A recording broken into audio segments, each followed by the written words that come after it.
there has been a very important tendency to convergence in the field of economic and social vision. The implosion of the Soviet system, the end of the dividing line between communism and free market economy, a kind of consensus has been built around values of liberal democracy. Think of the End of History book of Francis Fukuyama. But this kind of dividing lines have been replaced by this antagonism between part of the population that feels kind of left over, not participating in these new developments, including technological, including free movement, opening of borders, and another part of the population that is strong enough, that is rich enough, that has enough potential to really dive enthusiastically in all these possibilities. And so I think that when we think about the part of the population that is coping with the challenge and is not succeeding in taking part in this new potential, these new opportunities offered, that part of the population is of course very receptive for populist messages, for simplifications, and for good reasons, because to a certain extent the whole of the system of democratic governance, the whole socio-economic system, the new opportunities, they are not delivering for them. And so they're kind of receptive for the message that, well, it's all rotten, the whole of the system is rotten. And so we, populist politicians, we speak your language and we have real solutions opposed to the system, the caste of these politicians that don't look after your concerns and so on. So this kind of dividing line between openness and a very defensive and prone to populist part of the public opinion, I think that their exchanges, dialogue, exchange of visions, of experiences in the field of how people live cultural divides, religious divides, can bring tools to try to bridge that gap and try to bridge tensions in society. Yes, I would just like to add maybe one thing. I think that when we worked with these challenges in the report, one concept and one word that kept reoccurring, and I think this is also the key message of my answer to Mr. Donfried, is that it's about inclusion. We've noticed that when it comes to several of the challenges that we've identified, inclusion keeps coming back as this key concept, whether you want to, for example, tackle the issue of migration and integration, or if you want to build peaceful and inclusive societies after a post-conflict, in a post-conflict setting. And I think that for that, you need to have cultural diplomacy, because the way I understand it, cultural diplomacy is all about building bridges. It's all about building bridges and making people be able to communicate and have a dialogue. And once people start having a dialogue, I've seen remarkable examples, and I'm sure you have too, where as soon as you have the most fierce, let's say, right-wing extremist, and if they are forced to speak to some of their so-called enemies, some of the immigrants, and they start to build this bridge, in the beginning they might be reluctant. They might not see so many similarities, but communication and dialogue across cultures, which also cultural diplomacy is a good tool for, enables to slowly build that bridge. And you might not be able to build it in one day, but slowly you put piece by piece together, and in the end you can succeed. And I think that this is also what we mean with inclusiveness. It takes time, and I think that the divides we see in society today can be frightful, but at the same time we cannot have any of these problems being solved without a greater inclusiveness, and I think that this is also where cultural diplomacy comes in. Thank you very much. I could continue in many ways reflecting on and expanding, but I very much appreciate that. I will now abstain and turn the microphone, so to speak, to the audience. Since I don't think there is a microphone in the audience, I would ask you to please, raise your hand, and when we call on you, to please stand, say who you are, pose the question in a voice that we can hear. I see an eager hand in the front, our colleague Dr. Oktar. Let's begin here. Hello, Prime Minister. My name is Oktar. I'm from Turkey, a very insurgent program posted to Channel A9. My question is, of course, about democracy. The average understanding of democracy is freedom of thought and freedom of speech. If there is no freedom, of course, we cannot talk about democracy. And we define the people as democratic or undemocratic based on their respect to other ideas. But when we look at the world, generally, every state has an official state ideology. And this is reflected in the, for example, in the education systems. And they oppress most of the time the other sides. So my question is, what is the description of ideal democracy, and which country or countries would fit this description? Well, remember the slide that Adina showed with the pies.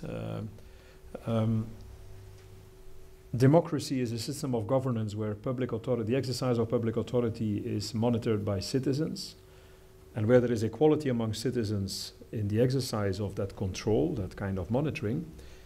And this basic definition is then translated into attributes. And I think, to answer your question, the extent to which participatory engagement, checks on governments, access to impartial administration, rule of law, these 4 or 5 attributes, the extent to which, in a very qualitative way, these 5 basic elements, basic attributes of democracy are met or fulfilled, I think when we talk about the quality of democracy, or the extent to which governance is democratic, these are the fundamental parameters. And we have a kind of scientific consensus. We base this on a scientific consensus. When it then comes to how you measure this, and how can you then check for each of your countries to what extent do they meet these targets, these 5 attributes, we have then the translation of what does it mean, for instance, checks on governments. Based also on a kind of scientific consensus, we've said, well, the extent to which, in terms of the checks on government, which are one of the translations of what is democracy, the extent to which there is a strong parliament, supervision by people that represent the citizens, the extent to which that you have free and very diverse media in the country concerned, and the extent to which you have independence of the judiciary, these are let's say, the basic elements that check whether you can say that there are sufficient checks on the exercise of public authority through a government. And the extent to which you have free and independent media, this can be measured. This is quantitative. Of course, at a certain moment, media is free or not, and it's a bit of a black and white, but basically, and Adina can elaborate on that, it is measurable.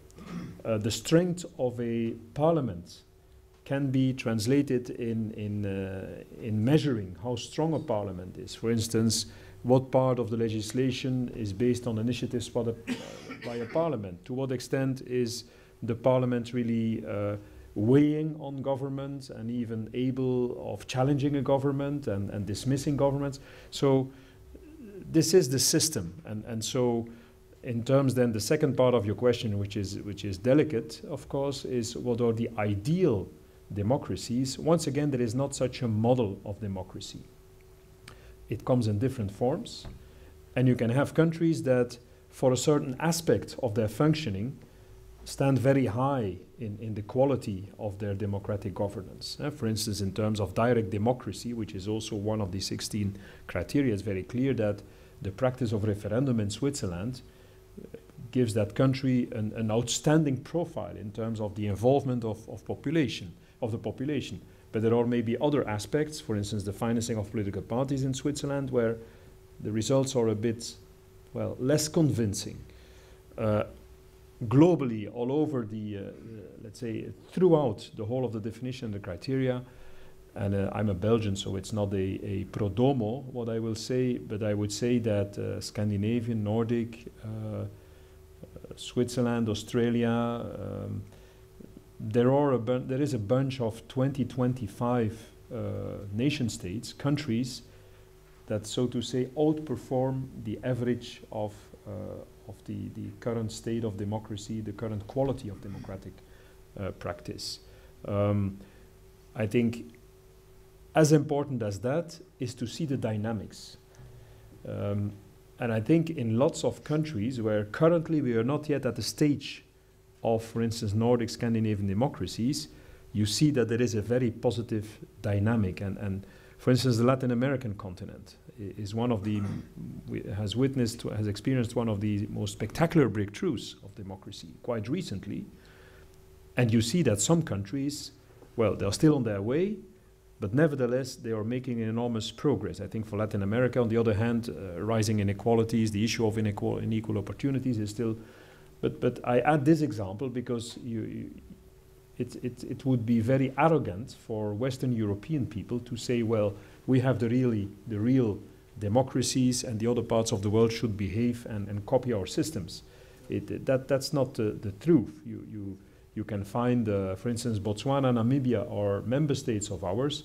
Well, to a certain extent, some parts of their democratic practice outperforms, in terms of ownership, for instance, at certain levels, outperforms what we sometimes see in European countries. You can have non-European countries that have, in terms of trying to tackle corruption, have been outperforming some of the European countries. So it's quite nuanced. But maybe, Adina, you could add a bit of... I think you covered very much, and I don't have much to add. One thing maybe that is fundamental to international idea is that we don't have some kind of a perfect democracy in mind. We really see this as a continuum, and this is also why these indices don't rank. You're very welcome to play around with the data, and you can see, for example, in a region which country is scoring best in one attribute or one sub-attribute, but we didn't, particularly because of our ideas, fundamental belief that democracy is not an absolute that can be achieved. We didn't want to compose these indices in such a way that you can aggregate all these attributes into one single score. So for that reason, we will never do this kind of ranking publicly available. But I think that it is very interesting, just like the Secretary General mentioned, to compare the countries that you're interested in and see where they're doing well and maybe what things can be improved. Because the picture is never black and white. Remember my TV, color TV / black and white TV comparison. That's a little bit how we see it. Excellent. What I suggest we do now is maybe take 2 or 3 questions together and then come back, because I want to make sure as many voices get heard as possible. Sheikh Ramzi, I think you were next. Yes, Dr. Sheikh Ramzi, representing one of the directors of the Universal Peace Federation, United Kingdom, and Imam of Oxford University, and the director of the Oxford Brookes University.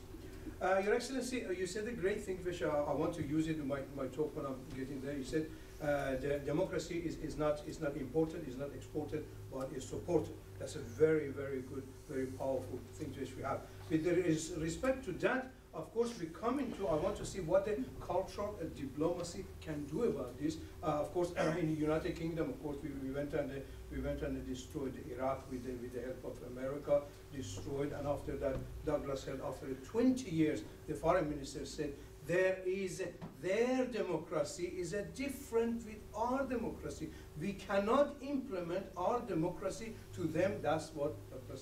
said, of course. Now, how the cultural diplomacy can stop the powerful Britain, United Kingdom, America, Germany, France, how they can stop them not to go and take it? Of course, we know what its democracy is. We know how we can implement democracy. We know is, of course, justice and peace has to be there. Minimum humanitarian. These are the things a part of democracies, of course. But how we can stop the America and Britain go and take it forward? And it says, my democracy is better than you. My tradition is better than you. Please, if the cultural democracy can do that, that'd be great. Excellent, thank you. Let's go maybe from left to right. I think here there was a hand in the middle. Yes? Yes. Hi, I'm Leanna Taylor, and I'm with the Hyatt Global Leadership Program, and I'm based in Berlin, but originally from Finland and Russia.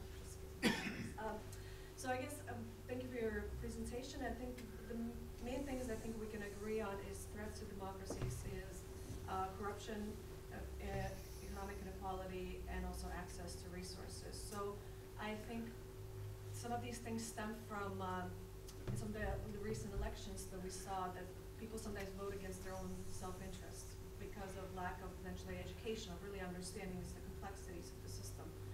And in effect, bringing in corruption, economic inequality, and lack of access. So how would do you have any ideas about how to counter this as far as from educational campaigns, so that people are actually voting based on correct information rather than misinformation, and voting in for their own best interest? Okay, I saw a hand here in the front, and then we'll go to the back. Ladies first. Yeah. I'm Fatma Adina from Pakistan. Thank you, Adina. I have just one observation, if we can link it with the democracy. When you said the corruption is the major challenge, actually, in observation of the ideal form of democracy in the world. In one of your slides, you said that this backsliding of a democracy still is generating some kind of a hope and an optimistic picture. But when I think about the recent Panama leaks, for instance, many, for instance, high officials, the Prime Minister had to step down, and in Pakistan, one of the Prime Minister has lost his premiership because of that leaks of the corruption. But now, I think, keeping that Pakistan society in mind, they are losing their hopes because of democratic backsliding, and they think that the authoritarian regime or any other regime is better than the democracy. Okay, and then maybe the final question there, please. My name is Robin. I'm from France, and I'm a student here at ICD. First of all, thank you very much for being here today. Here is my question. A few days ago in Austria, being elected to the three most important ministry, internal affairs, external affairs, and defense sectors, people from extreme right parties. Here is my question. Do we have to defend democracy through its process and sometimes find these kind of situations where people are against their own interest, against democracy's interests, or do we have to stick to the democracy's valors and then try to avoid these kind of situations? Thank you very much. Okay. Then I leave it to you democratically to decide. Okay. Ladies first. Very many very good questions. Thank you very much. Well, I think that if we would have the answer, then it would definitely be worth, if maybe not a Nobel Peace Prize, then I think that when it comes to these kinds of geopolitical decisions, of course, what we would like to do is we would like decision makers to base them on facts, and we want to build them with consideration of all the treaties that they've signed, and not just have them signed and forgotten about. Now, when it comes to maybe the, let's say, imperialistic view you're referring to, when it comes to USA and the United Kingdom and my democracy being better than yours, this is a little bit what international idea is working against. The fact that we don't see a Western democracy as being the ideal, but we're trying in our definition, but also in our work, to be able to encompass all sorts of types of democracies. And this is also why we had it founded around these two core principles that we've been referring to today. And I think that with that in mind, we're really trying as from our institute, but I'm sure that you do the same through your work at the Cultural Diplomacy Institute, to try to make sure that this is not just perceived as some kind of a Western invention. Because democracy, yes, it might have been founded in Athens, but I'm sure it was founded elsewhere too. And it has developed since, and it needs to continue developing in such a way that it makes sense to the local context and to the local culture. Now, it might mean that it doesn't function as it does in Sweden, or it doesn't function the way it does in Bhutan. But as long as it adheres to these fundamental principles that we've been talking about, I don't think that there's any right for any nation to come in and to say, my democracy is better than yours. Anything you would like to add? I will give you a couple of minutes to catch my breath. Yeah. Maybe a couple of remarks and replies to questions, not always ambitioning to answer them completely. On the first point raised by you, Honourable, it is, I think, important that we stay humble as Western European and Recently, I was speaking in, well, recently, it's almost a year ago, was speaking at a university in Canada. And in my speech, I developed some examples. I explained some examples of experiences we have as an institution in the Arab world currently. And I made reference to the Arab Spring, and as an easy kind of way to phrase it, I said, well, the Arab Spring immediately went into an Arab winter. And I found myself good sounding, and that was a good soundbite. And there was a young student that stood up and that very loudly protested.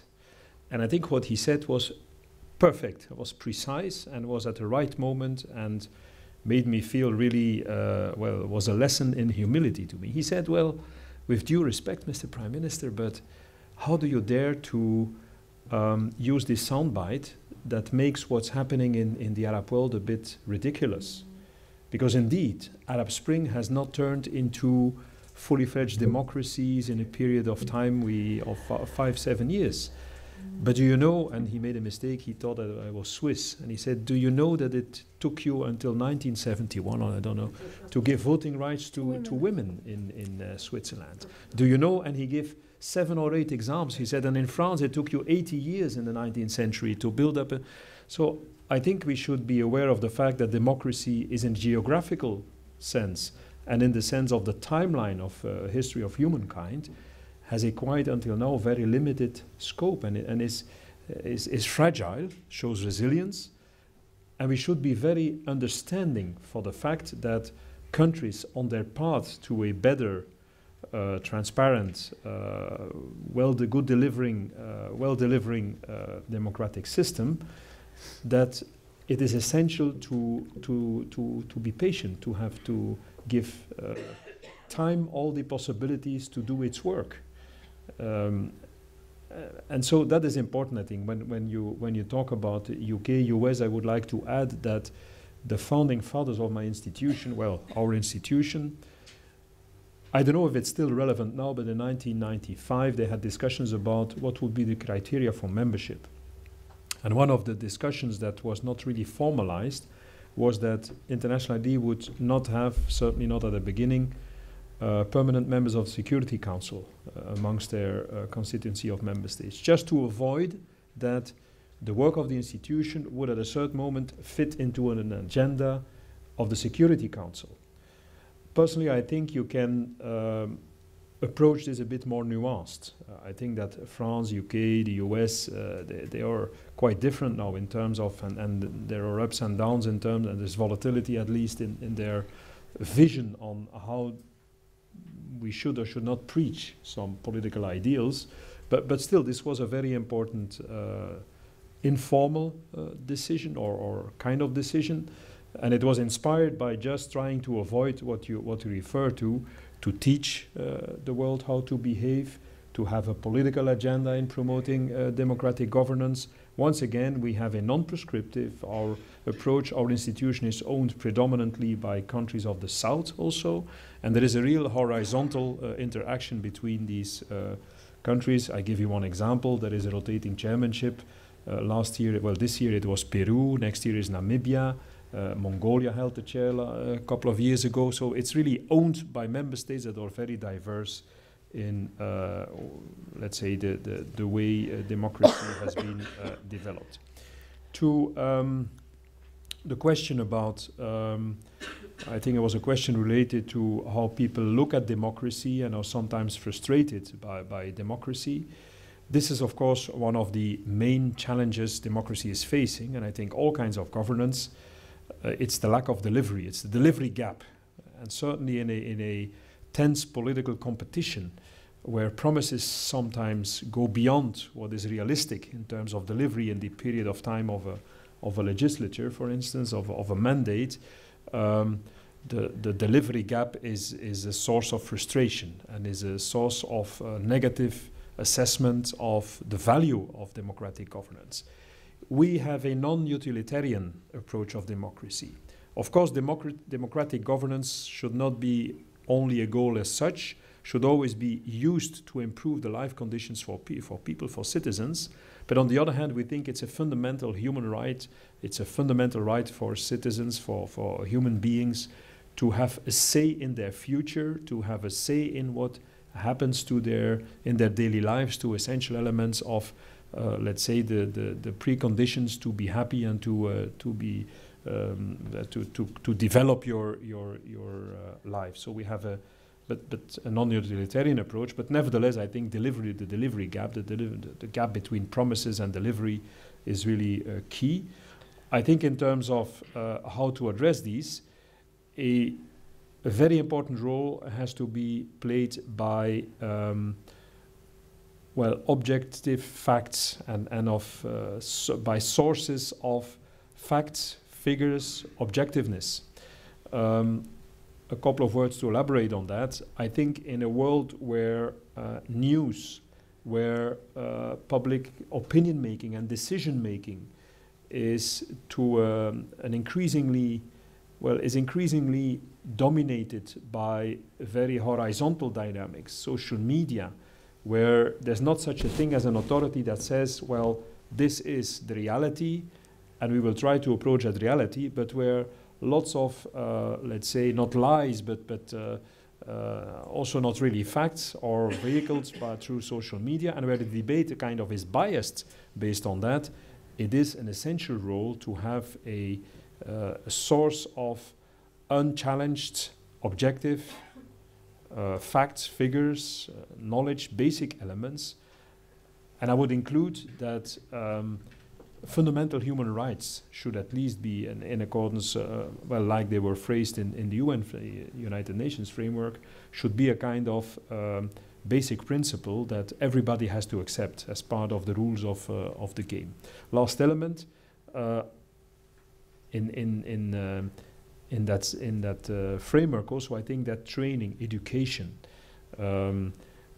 we see that people now learn to use computers, learn to drive cars, and schools and educational systems are overloaded. They have a very huge burden on their shoulders, and sometimes for educational systems it's not even possible anymore to cope with all these challenges of what the educational system has to provide to people in terms of training and in terms of learning people.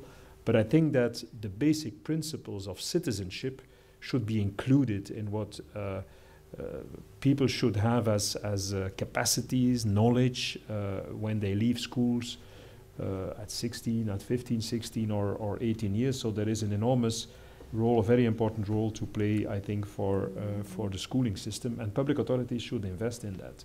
So that, because democracy, the democratic practice without insight, without real knowledge at least of some fundamentals of the debate, understanding the fundamentals of debate, and it is not easy sometimes. We live in a very complex society, but this is really a precondition to have the quality in the expression of the choices of people.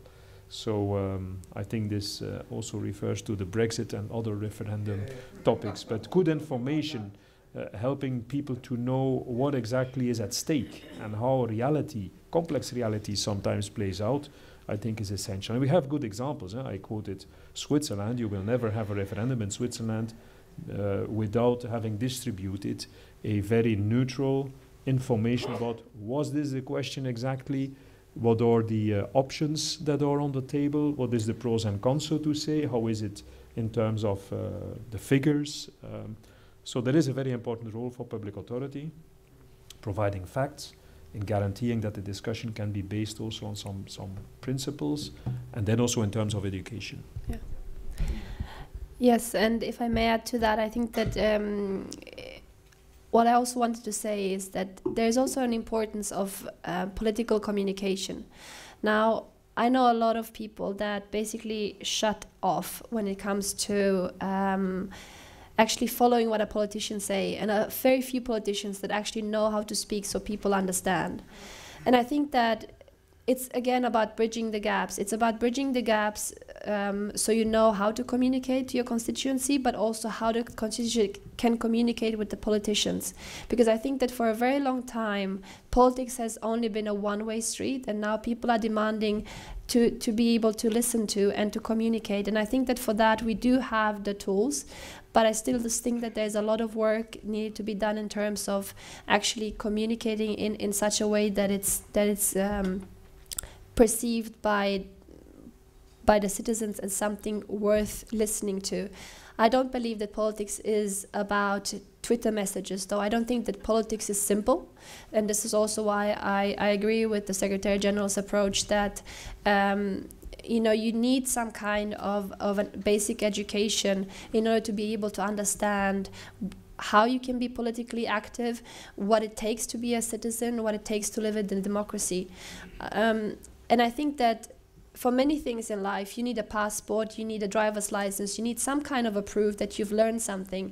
Now, you can go to any voting booth and you can vote, but without necessarily having the knowledge what you vote for, who you vote for, and this is also very easy then to be influenced. So having a political understanding of democracy is crucial.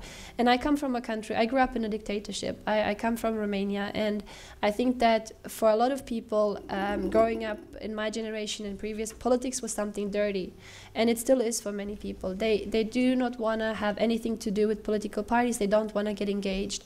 Now, I would say the contrary. I would say that if you want to change your country and the politicians don't do it for you, then you need to go in there and do it yourself, because this is the only way that it can actually work. And if you don't want to go and get involved in a political party, get involved in a civil society organization, but do something. Democracy is about rights, but it's also about duties, and it's also about understanding what your role is as a citizen and how you can make a change. Don't always wait for somebody else to change it.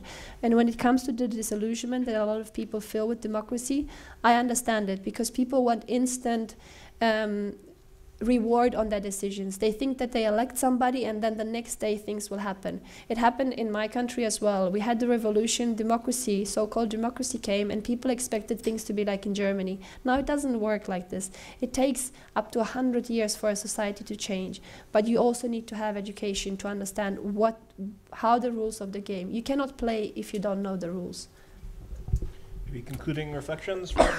Yeah, just 2 minutes, because I think it's important to share with you our evaluation that besides these new dividing lines between openness and defensive reactions on opportunities and changes all over the world, there is also the disruptive change in terms of the tools, how the political debate is processed.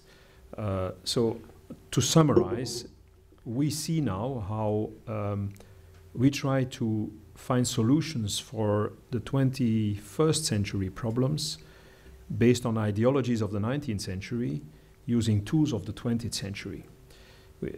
Politics is not an exception. All parts of the societal life go through disruptive changes.